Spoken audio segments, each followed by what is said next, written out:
Hey guys, it's Jaden. Welcome back. Today we're talking about the Falcon and the Winter Soldier, episode 1, New World Order. And this is easily a no recap react situation because I have a lot of thoughts ramming in here. So here's some of the cool moments. Here's some of the things, notable things that I saw, starting with Sam Wilson and his broke ass. Because he's broke. How are you broke?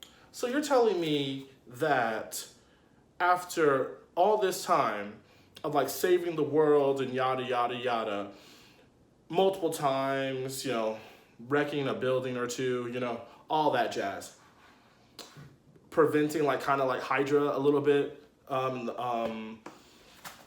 the Winter Soldier and all that.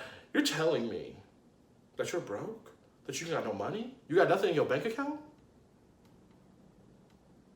You have an Air Force soldier out here paying for your tea. You broke? You at the big leagues with the wings? It doesn't make no sense to me. It really just doesn't make any sense to me.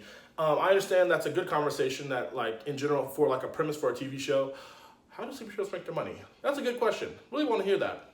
But in this instance, you would think that Anthony Stark, right, would have had them on payroll, at least. Be like, hey, okay, here you go. So you're telling me after all the redemption arcs, we're having to think about, what, he probably told Falcon to go get a job. He probably told Falcon, go run these missions with the government. They'll pay you this money. But it don't look like the government really paying him either. It just makes me so mad that, like, the fact that he's even in the situation. And it makes it even worse because he's black. I'm just going to be honest. He's black. And I'm, like, just annoyed. But at the same time, I'm like, this would be America doing some shit, though. This would be America. So he gives back the shield to, like, America, right? Even Rhodey's like, I don't know why you didn't take it up. Like, it don't make no sense. He's like, well, it's not my shield. Okay, whatever. For them to come back out later on and debut this Casey Neistat looking motherfucker, like, named the new Captain America. First of all, Captain America don't got a chin like that. America's ass don't look like that. That's not Christopher Jamal Evans. There is no other Captain America other than, well, technically the other three to whatever. You get my point of saying, like, that's not Captain America. That is some government propaganda right there. They're trying to prop that up. That's not Christopher Jamal Evans. That is not, I don't even know his real name at this point because that's just so funny to me. Oh, Steve Rogers. That's not Steve. That's not Steve at all. That's not even Bucks. That's not Bucks. That's not Sam. I don't know who the USA agent is, but that's USA agent. I don't know who's under that mask. Maybe it's Casey. Maybe it's not. Maybe it's Maybelline. I don't know. But that's some weird stuff over there. It's just so funny how they, like, passed Sam up.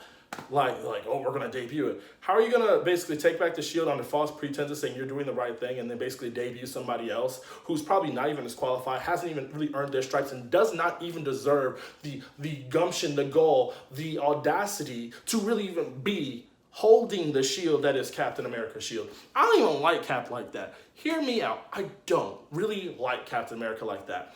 But it's just so funny. And coming from a angry standpoint and really just an analytical standpoint now, I think that it's going to be interesting to take back that shield, 1. 2, because we're getting that shield back. I don't care. We're somehow we're going to get this back. 2, Captain America, when Sam, it's just interesting because, like, Sam's book, when he was Captain America, it was just so very political. Captain America, Steve Rogers, was very, like, let me stay out of everybody's drama, let me not do that. And even to the point of, like, you can even, like, allude back to Endgame of being, like, the reason why Captain gave that shield to Sam was really because, like, he lived through it. He lived through all this time. He knows, like, yeah, we need to have a different voice to be the person for Captain America now. We can't have somebody who really just sits idly by on the sidelines, does what everyone says, because we're not in that type of world anymore. And that's really the truth, right? That is where we're at. So that's just my feelings on that. I predict we're taking that shield back. 2, Sam's about to be hella political, as he should, because how are you the face of America, a black man, yet you don't get treated even remotely the same as everyone else? Also, how are you not on payroll? How are you not getting paid by the Air Force? Next, let's talk about Bucky. Bucky over here, out here making amends for people, taking out Hydra still, being the spy that he is. My thing is, like, Bucky really didn't have anything to do this episode, if I'm being honest. He had some cool stuff. It was nice seeing him talk to this guy named, I think, Nakatomi. I'm not sure what his name is. We'll get better with that. We'll remember these people's names going forward. But I see that. I like that. I think that was interesting. And he's dealing with like more of the depressive side of like being the Winter Soldier, all that inner turmoil of like and memories coming back to him day by day into nightmares and making amends for it. Very Green Arrow, I have my list. Very, very, I'm gonna, you've not saved this city type of thing. That's what he's going around doing, and I'm cool with that. I don't have any qualms really what he's doing. I don't. I think that this episode was really establishing. This episode was really establishing like where we're going to go forward. We know that Baron Zemo is going to be in here. We know the Flag Smashers are a thing. Probably an ex-super soldier situation, honestly. Don't really know where that's going to go. So we know that. I just don't think that we really got enough from Bucky's side. So I don't really know. He's really just dealing with turmoil of being old. And while Sam is really just being on the turmoil of being like, I'm broke. So that is that.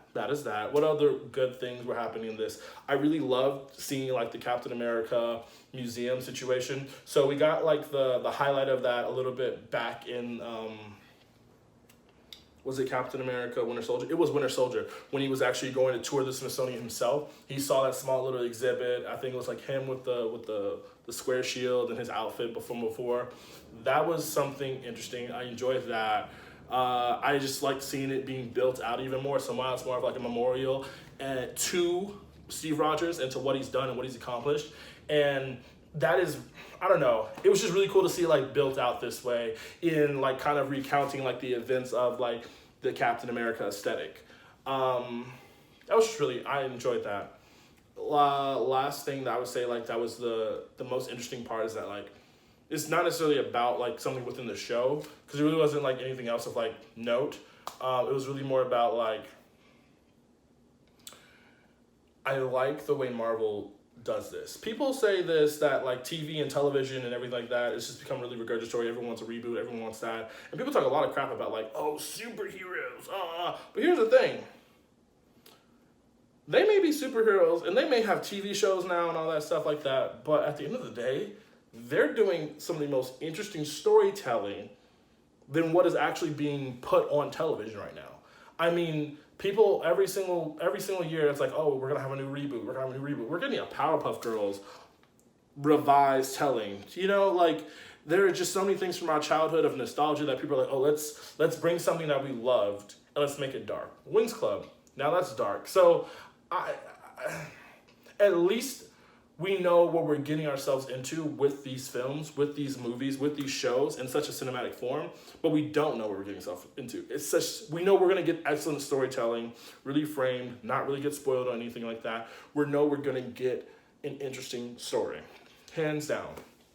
And that's something I really do appreciate. And because Marvel has this way of like weaving itself into like different genres, you just don't know everything you're going to get, everything you're going to see. So shout out to that, Anyway, I have some feelings. I think I've said my feelings. I've shot this 3 times now. It is what it is. I think this is a really good show. I think that starting out, I think that, how many episodes is it? Like 6 or 8 or something like that? Either way, probably not enough. Anyway, that's me today. That's what I'm bringing. That's what I'm putting out on the internet today. Just let me know how you feel about the show. Do you like it? Do you like what's going on in the show? Tell me your real opinions, because all I know is Mr. Casey Neistat is about to get punched in the face by either Sam or Bucky. Either way, I don't care who does it. Give him a 2-piece real quick. Give him a 2-piece. Not real Casey Neistat, that USA, whatever his name is. Give him the 2-piece. Throw these hands because like, oh, who are you? I'm not throwing away my shot.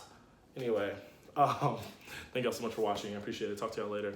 Likes, comment, subscribe, you know, all that jazz. Bye.